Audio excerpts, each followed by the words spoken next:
we watched Scream 7.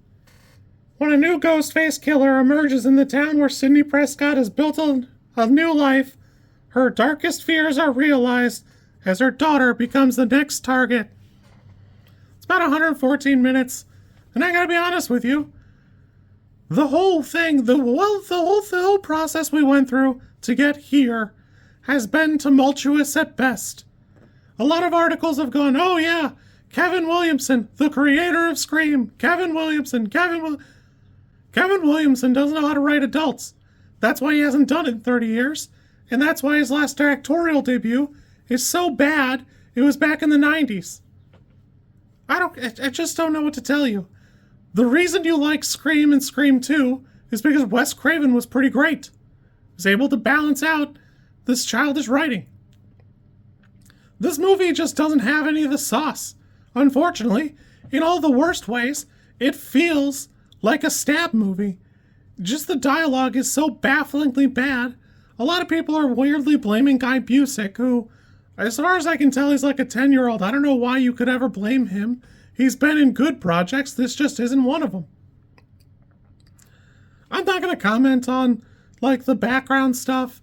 If you're here to bother me for watching a Scream movie, I don't know what to tell you. I watched a Melissa Barrera movie last week. I don't have any views on that video, so clearly it ain't about that to you, so get off me.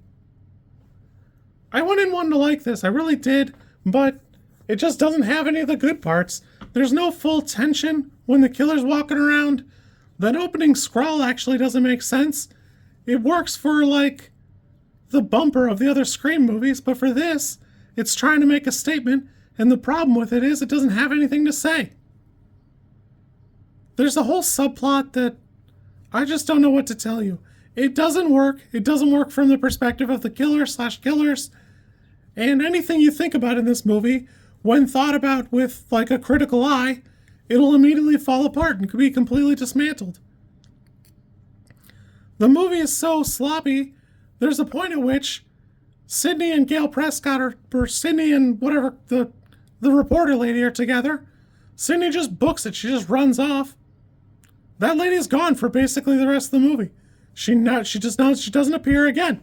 I gotta be honest, I've seen all the Scream movies now, and I watched them like, I don't know, I want to say 2 or 3 years ago. I watched all of them. It's like I Know What You Did Last Summer. That movie's not that good. You guys just remember it fondly from your childhood. That's why the new one isn't good, because it leans so heavily on its childhood. This is bad the same way those movies are bad, and they got one thing in common, and I don't want to spoil it for you, but it's Kevin Williamson. He's great if he's got a great director, but unfortunately using him as the director is top-tier buffoonery. He has zero chops to be able to do that. Zero. It's a zero. The number is 0. And there's an element to this where the Scream movies were always a little tacky and in poor taste. Like, that's kind of like the charm of it. But for somebody who's gone on tour saying, oh, the next one will be more meta, and it'll be about the meta politics, this one is meta, and it's worse that you don't recognize it. It's basically entirely meta. They spend the entire time commenting on, oh, the killers, blah, blah, blah, the killers. Well, it's typically the boyfriend, blah, blah, blah, blah, blah. All that. Honestly, even like the murders are done so unceremoniously and without prompting, it just doesn't matter.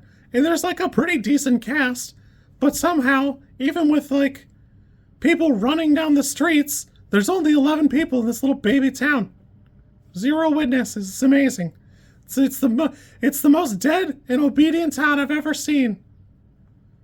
I was excited to see Joel McHale, but meh. Even like the scene that you see him being the police chief is so bafflingly bad, it's hard to care about. If I had been terrorized, well, like once or twice by a murderer, I would be like a crazy psychopath. I would be worse than any of these killers ever could have been. It would require very little prompting. I don't even think I have to make it through one Scream to be so full of trauma and so full of bad thoughts. I would be worse than any of them ever could have been. That's why it's so baffling that Neve is trying so hard to be like a regular schmegular person, and She says the word trauma a couple of times, but she exudes no symptoms of it. It doesn't seem like she has any trauma. She just says the word all the time.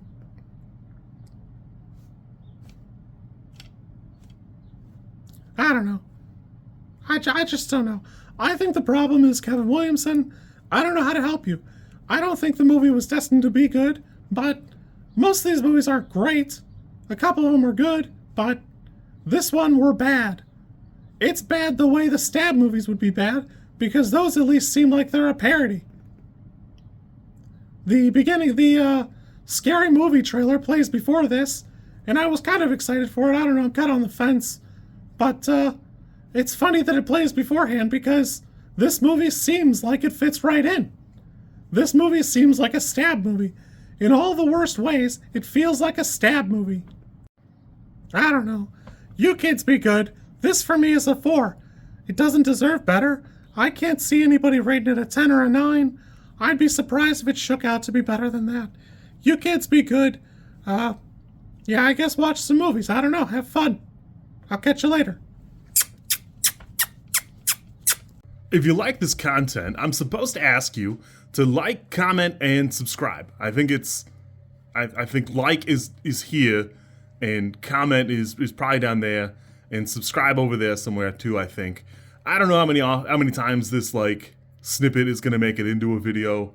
Everybody says you should do it this way, and I always thought it was just like an annoying thing other YouTubers did. And as you know, I am bad at editing, so if you like it, great, I'm happy for you. If you don't like it, I'm sorry.